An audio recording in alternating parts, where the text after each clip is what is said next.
Hello everyone, welcome to my YouTube channel Adbhut GK and study. तो friends, आज हम देखने वाले क्लास 10 का मॉडल पेपर सोशल साइंस का सेट 1 है, सब्जेक्टिव टाइप क्वेश्चन है। तो चलिए एक एक करके सभी क्वेश्चन को देखते हैं और डिस्कस करते हैं। यहाँ पर सबसे पहला क्वेश्चन देख सकते हैं कि वियना सम्मेलन की मेजबानी किसने की थी। वियना सम्मेलन की जो मेजबानी किसने की थी, वो ने की थी मेटरनिख ने। यहाँ पर पूरा आंसर देख सकते हैं कि वियना की कांग्रेस यूरोपीय देशों के राजदूतों का एक सम्मेलन था जो सितंबर 1814 से जून 1815 को वियना में आयोजित किया गया था। इसकी अध्यक्षता ऑस्ट्रियाई राजनेता मेटरनिख ने की थी। ये आपका क्वेश्चन नंबर 1 का राइट आंसर है। क्वेश्चन नंबर 2 देख लेते हैं कि क्वेश्चन नंबर 2 क्या कह रहा है। दूसरा क्वेश्चन देख सकते हैं कि भारत में प्रथम आधुनिक वस्त्र मिल कब और कहाँ स्थापित की गई थी। भारत में जो सबसे पहला आधुनिक वस्त्र का मिल था वो कहाँ और कब स्थापित की गई थी। यहाँ पर सबसे पहला पॉइंट देख सकते हैं कि आधुनिक ढंग की सूती वस्त्र की पहली मिल की स्थापना 1818 में कोलकाता के समीप फोर्ट ग्लास्टर में की गई थी। सबसे पहला यहाँ पर आप लोग वस्त्र मिल कब खुला था, ये 1818 में कोलकाता के समीप फोर्ट ग्लास्टर में खुला था, लेकिन वहाँ असफल रहे। इसके बाद पुनः फिर से 1891 में मुंबई में एक मिल स्थापित की गई। मुंबई में और एक मिल खोला गया जो वो भी असफल हुआ। 2 मिल यहाँ पर असफल हो चुका था। इसके बाद तीसरा जो मिल खोला गया वो यहाँ पर देख सकते हैं।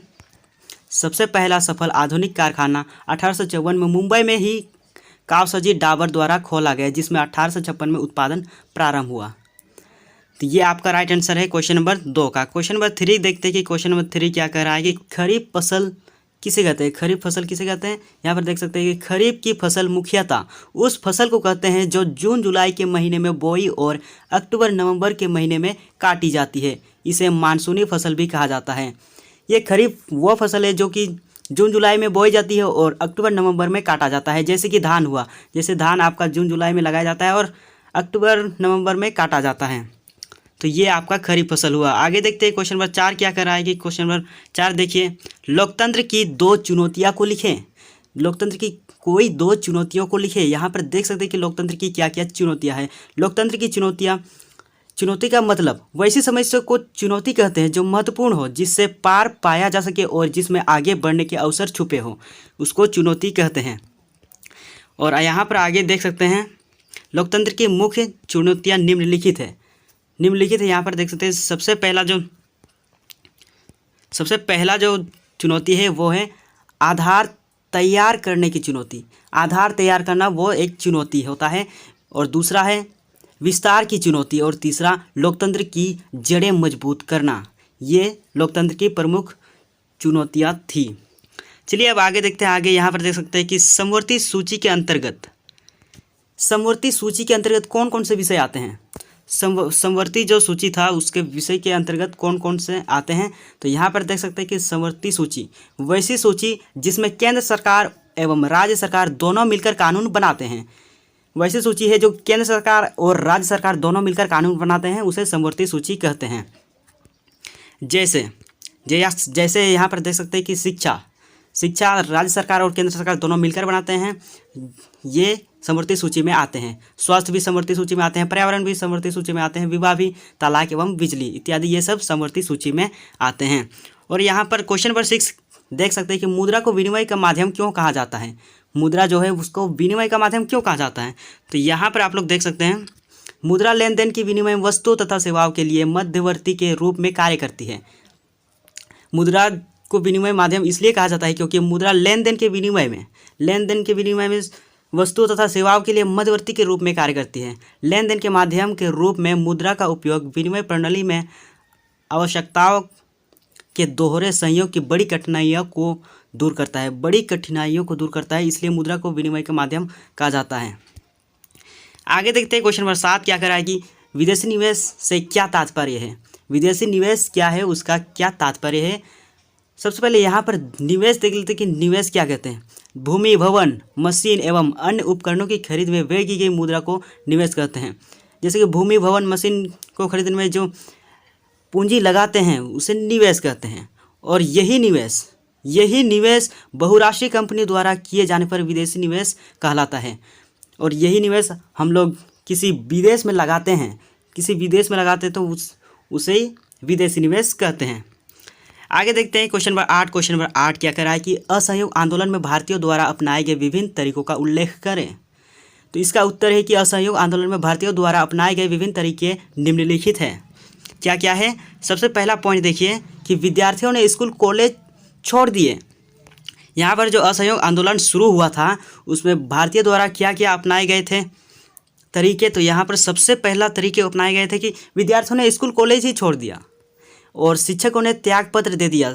शिक्षक त्यागपत्र दे दिया और वकीलों ने मुकदमे लड़ने बंद कर दिए तथा मद्रास के अतिरिक्त प्राय सभी प्रांतों में परिषद चुनाव का बहिष्कार किया गया। वकील अपना कोर्ट में लड़ने के लिए बंद कर दिया। इसके बाद स्कूल कॉलेज छोड़ दिया गया, शिक्षकों ने त्यागपत्र दे दिया और यहाँ पर आगे देख सकते हैं कि विदेश वस्तुओं का बहिष्कार किया गया। विदेशी वस्तुओं को बहिष्कार दिया गया और शराब की दुकानों की पैकेटिंग की गई तथा विदेशी कपड़ों की होली जलाई गई, यानी विदेशी कपड़ों को जला दिया गया। ये किया गया था भारतीयों द्वारा अपनाए गए तरीके।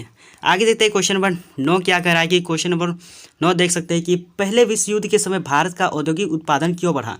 पहले विश्व युद्ध में के समय जो भारत का औद्योगिक था वो उत्पादन में बहुत बढ़ा था, इसलिए क्यों बढ़ा था ये क्वेश्चन है। तो यहाँ पर देख सकते हैं कि पहले विश्व युद्ध के समय भारत का औद्योगिक उत्पादन बढ़ने के निम्नलिखित कारण है। क्या कारण है? यहाँ पर देख सकते हैं कि ब्रिटिश कारखाने सेना की ज़रूरतों को पूरा करने के लिए युद्ध संबंधी उत्पादन में व्यस्त थे, इसलिए भारत में मैनचेस्टर के माल का आयात कम हो गया। भारतीय बाजार को रातों रात एक विशाल देसी बाजार मिल गया। सबसे पहला पॉइंट क्या आ रहा है कि विदेश कारखाने की सेना की ज़रूरत को पूरा करने के लिए, विदेश की जो ब्रिटिश की ज़रूरत को पूरा करने के लिए सेना के लिए कुछ तो औजार चाहिए, कुछ तो सामान चाहिए युद्ध लड़ने के लिए, तो उसे पूरा करने के लिए भारत में मैनचेस्टर के माल का आयात कम हो गया, इसलिए भारतीय बाजारों को रातों रात एक विशाल विदेशी बाजार मिल गया। ये सबसे पहला कारण था। दूसरा देखिए कि युद्ध लंबा खींचा तो भारतीय कारखानों में भी फौज के लिए जूट की बोरियां, फौजियों के लिए वर्दी के कपड़े, टेंट और चमड़े के जूते, घोड़े व खच्चर की जीन तथा बहुत सारे अन्य सामान बनने लगे। ये दूसरा कारण था। तीसरा कारण यहाँ पर देख सकते हैं कि नए कारखाने लगाए गए, पुराने कारखाने कई पालियों में चलने लगे, बहुत सारे नए मजदूरों को काम पर रखा गया और हर एक को पहले से भी ज़्यादा समय तक काम करना पड़ता था। युद्ध के दौरान औद्योगिक उत्पादन तेजी से बढ़ा। यह सब कारण था। आगे देखते हैं क्वेश्चन नंबर 10 क्या कह रहा है कि क्वेश्चन नंबर 10 आपका बहुत ही इंपॉर्टेंट है कि नवीकरणीय और अनवीकरणीय संसाधन में क्या अंतर है। अगर आपका इस तरह के क्वेश्चन एग्जाम में आते हैं तो आप इसी प्रकार लिखिएगा कि नवीकरणीय और अनवीकरणीय संसाधन में अंतर। इस प्रकार लिखने के बाद आप एक साइड नवीकरणीय संसाधन लिखिए और एक साइड अनवीकरणीय संसाधन लिखिए। तो सबसे पहले यहाँ पर देख सकते हैं नवीकरणीय संसाधन। पहला देखिए कि नवीकरणीय संसाधन को हम लोग कई बार उपयोग कर सकते हैं। नवीकरणीय संसाधन जो है हम लोग कई बार उपयोग कर सकते हैं, लेकिन अनवीकरणीय संसाधन जो है वो सिर्फ एक ही बार कर सकते हैं। आगे देखते हैं दूसरा पॉइंट देख सकते हैं नवीकरणीय संसाधन कभी नहीं खत्म होने वाला संसाधन है, और वही अनवीकरणीय में देखिए अनवीकरणीय संसाधन एक समय में खत्म हो जाएगा, एक ही बार में खत्म हो जाएगा अनवीकरणीय संसाधन। और तीसरा पॉइंट देख सकते हैं कि नवीकरणीय संसाधन का जल चक्र चलता रहता है, जैसे जल चक्र, और अनवीकरणीय संसाधन में जल चक्र नहीं चलता है, मतलब यह अनवीकरणीय संसाधन का चक्र नहीं चलता है। और यहाँ पर देख सकते हैं चौथा क्या पॉइंट है कि नवीकरणीय संसाधन का निर्माण तुरंत हो जाता है, वही अनवीकरणीय संसाधन के निर्माण में हज़ारों वर्ष लग जाते हैं। ये अंतर है नवीकरणीय और अनवीकरणीय में। आगे देखते हैं क्वेश्चन नंबर 11। क्वेश्चन नंबर 11 देख सकते हैं कि क्वेश्चन नंबर 11 क्या कह रहा है। क्वेश्चन नंबर 11 कह रहा है कि दबाव समूह की गतिविधियाँ लोकतांत्रिक सरकार के कामकाज में कैसे उपयोगी होती है। तो इसका जो आंसर है दबाव समूह की गतिविधियाँ लोकतांत्रिक सरकार के कामकाज में निम्नलिखित प्रकार से उपयोगी होती है। क्या यहाँ पर देख सकते हैं, पहला, आंदोलन के माध्यम से आम जनता सरकार को अपनी समस्याओं से अवगत करवाती है और कुछ विशेष वर्ग के दबाव में आने से रोकती है। यह पहला कारण हुआ। दूसरा कारण देख सकते हैं दबाव समूह सरकार को निरंकुश होने से रोकते हैं और लोकतंत्र को मजबूत करते हैं। ये दूसरा कारण हुआ। तीसरा देखिए दबाव समूह सरकार को किसी एक हित में कानून बनाने से रोकते हैं। और चौथा जो कारण था वो था यह समाज के विभिन्न समुदायों में संतुलन बनाए रखते हैं। आगे देखते हैं क्वेश्चन नंबर 12। क्वेश्चन नंबर 12 में देख सकते हैं कि श्रीलंका के समाज की जातीय बनावट की व्याख्या करें। यह भी इंपॉर्टेंट है, बहुत इंपॉर्टेंट है। श्रीलंका की जातीय बनावट और बेल्जियम की जातीय बनावट को आप लोग अच्छी तरह से याद कर लीजिए, ये आपके लिए बहुत ही इंपॉर्टेंट है। यहाँ पर आप लोग देख सकते हैं कि इसका आंसर श्रीलंका की जनसंख्या विविध है। तमिलों 18% के साथ अधिकांश आबादी 74% सिहली है, जो बड़े पैमाने पर द्वीप के उत्तर और पूर्व में स्थित है, और वही जो सबसे बड़े जातीय अल्पसंख्यक है। और यहाँ पर देख सकते हैं मुसलमान अन्य समूह में से एक है। तमिलों के 2 उप समूह है। देश के तमिल निवासियों को श्रीलंकाई तमिल 13% के रूप में जाना जाता है, और यहाँ पर भारत मूल के तमिल है, जिन्हें ब्रिटिश उपनिवेशवादियों 5% द्वारा संपत्ति बागानों पर काम करने के लिए अनुबंधित मजदूरों के रूप में भारत से लाया गया था। आगे देखते हैं कि आगे अधिकांश सिंहली भाषी बौद्ध हैं, जबकि अधिकांश तमिल हिंदू या मुसलमान हैं। ईसाई तमिल और सिंहली दोनों आबादी का लगभग 7% हिस्सा बनाते हैं, और 74% सिंहली बोलते हैं, 18% तमिल बोलते हैं। तमिल बोलने वालों को 2 समूहों श्रीलंकाई तमिलों और भारतीय तमिलों, श्रीलंकाई तमिलों का 13% और भारतीय तमिलों का 5% में विभाजित किया गया था। ये श्रीलंका का जातीय बनावट था, और बेल्जियम का जातीय बनावट आप लोग अच्छी तरह से तैयारी कर लीजिएगा। आगे यहाँ पर देखते हैं 13 नंबर देखिए कि ऋण की शर्तों का उल्लेख करें। ऋण की शर्तों क्या क्या है उसका उल्लेख करना है। तो ऋण की शर्तें यहाँ पर आप लोग देख सकते हैं। पहला देखिए कि कर्जदार को ऋण लेते समय बहुत सारे कागजात की ज़रूरत पड़ती है। कर्जदार जो होता है वो ऋण लेने से पहले बहुत सारे कागजात की ज़रूरत पड़ती है। आगे देखते हैं उधारदाता ऋण देते समय कर्जदार को भुगतान के तरीकों के बारे में बता देता है। ये दूसरा पॉइंट हुआ। तीसरा देखिए कि हर ऋण समझौते में ब्याज दर निश्चित कर दी जाती है, जिसे कर्जदार महाजन को मूलधन के साथ लौटाता है। आगे देखते हैं कि ऋण देते समय उधारदाता कोई सामान गिरवी रखने के लिए मांग करता है। कोई भी ऋण देते समय वो कहता है कि कोई सामान गिरवी रख दो, जब लौटा देगा मैं आपको दे दूंगा। तो ये हो सकता है। आगे देखते हैं क्वेश्चन नंबर 14 क्या कह रहा है कि विश्व व्यापार संगठन WTO के किन्हीं 3 उद्देश्यों को लिखे। तो यहाँ पर आप लोग देख सकते हैं कि 3 उद्देश्य क्या क्या है। सबसे पहला देखिए कि विश्व व्यापार संगठन का समग्र उद्देश्य अपने सदस्यों को व्यापार का उपयोग जीवन स्तर बढ़ाने, रोजगार सृजित करने और लोगों के जीवन को बेहतर बनाने के साधन के रूप में करने में मदद करना है। यहाँ पर आपका 2 पॉइंट मिला, यहाँ तक 1 पॉइंट, और यहाँ से आपका यहाँ तक दूसरा पॉइंट। ये आपका तीसरा पॉइंट है। विश्व व्यापार संगठन व्यापार नियमों की वैश्विक प्रणाली को संचालित करता है और विकासशील देशों को उनकी व्यापार क्षमता बनाने में मदद करता है। क्वेश्चन नंबर 15 देखिए। क्वेश्चन नंबर 15 क्या कह रहा है कि 18वीं सदी के यूरोप में कुछ लोगों को ऐसा क्यों लगता था कि मुद्रण संस्कृति निरंकुशवाद का अंत और ज्ञानोदय होगा। तो इसका जो आंसर है यहाँ पर देख सकते हैं। 18वीं सदी के मध्य तक यह आम विश्वास बन चुका था कि किताबों के जरिए प्रगति और ज्ञानोदय होता है, क्योंकि पहला कारण था कि कई लोगों का मानना था कि किताबें दुनिया बदल सकती है और वह निरंकुशवाद और आतंकी राजसत्ता से समाज को मुक्ति दिलाकर ऐसा दौर लगाएगी जब विवेक और बुद्धि का राज होगा। कई लोगों का मानना था कि किताबें दुनिया बदल सकती है, इसलिए उन लोग निरंकुशवाद और आतंकी राजसत्ता से समाज को मुक्ति दिलाकर ऐसा दौर लगाएगी जब विवेक और बुद्धि का राज होगा। दूसरा देख सकते हैं, इन लोगों का ऐसा मानने का कारण यह था कि किताबों व पढ़ने के प्रति लोगों में जागरूकता दिन प्रतिदिन बढ़ती जा रही थी। इन लोगों का ऐसा मानना था कि किताबों का पढ़ने के प्रति लोगों का रुचि आ रहा है, पर दिन प्रतिदिन जागरूकता बढ़ रही है। और तीसरा पॉइंट देखिए, तीसरा पॉइंट, अब कम शिक्षित लोग भी किताबों के माध्यम से दार्शनिकों, लेखकों व चिंतकों के विचारों को जान रहे थे। चौथा देखिए, पुरानी मान्यता में सुधार की आवश्यकता को बुद्धि व विवेक से तोला जाने लगा था। पांचवा देखिए, विभिन्न विचारों को पढ़कर लोग अपनी खुद की मान्यताएं तय करने में सक्षम हो रहे थे। छठा देखिए, फ्रांस के एक उपन्यासकार लुई सेबेस्टियन मार्सिये ने घोषणा की, छापाखाना प्रगति का सबसे ताकतवर औजार है।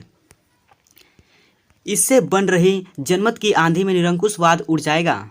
मर्सिये के उपन्यास में नायक अक्सर किताबें पढ़कर बदल जाते हैं। इस तरह बहुत से लोग मुद्रण संस्कृति की भूमिका के प्रति आश्वस्त थे कि इससे निरंकुशवाद का अंत और ज्ञानोदय होगा।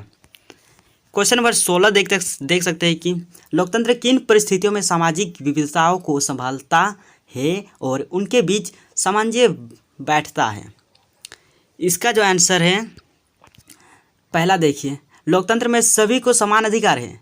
इसमें अमीर गरीब के वोट का समान मूल्य है। सभी आर्थिक वर्ग के व्यक्तियों को एक समान अधिकार प्राप्त है। उसमें कोई भेदभाव नहीं है। सबसे पहला जो था कि लोकतंत्र में सभी को समान अधिकार है, अमीर गरीब का वोट का एक ही मूल्य है, सभी आर्थिक वर्गों के व्यक्तियों का एक समान अधिकार प्राप्त है, उसमें कोई भेदभाव नहीं है। दूसरा देख सकते हैं, लोकतंत्र में पुरुष व महिलाओं को बराबर के अधिकार प्रदान किए गए हैं। पुरुषों के समान ही महिलाओं को भी अपना व्यवसाय चुनने का पूरा अधिकार है। तीसरा है कि लोकतंत्र में अल्पसंख्यकों और बहुसंख्यकों का समान महत्व है। दोनों ही एक दूसरे की भावनाओं का आदर व सम्मान करते हैं। और चौथा देख सकते हैं, सामाजिक समूहों के टकरावों को पूरी तरह से समाप्त नहीं किया जा सकता, परंतु लोकतंत्र के माध्यम से सभी में सामंजस्य स्थापित किया जा सकता है।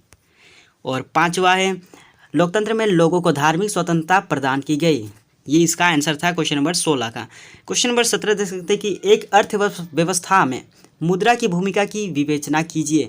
एक अर्थव्यवस्था में मुद्रा की क्या भूमिका है वो हम देखेंगे क्वेश्चन नंबर 17 का आंसर में। यहाँ पर आंसर देख सकते हैं कि एक अर्थव्यवस्था में मुद्रा की भूमिका निम्न है। पहला है कि उपभोग में मुद्रा की भूमिका।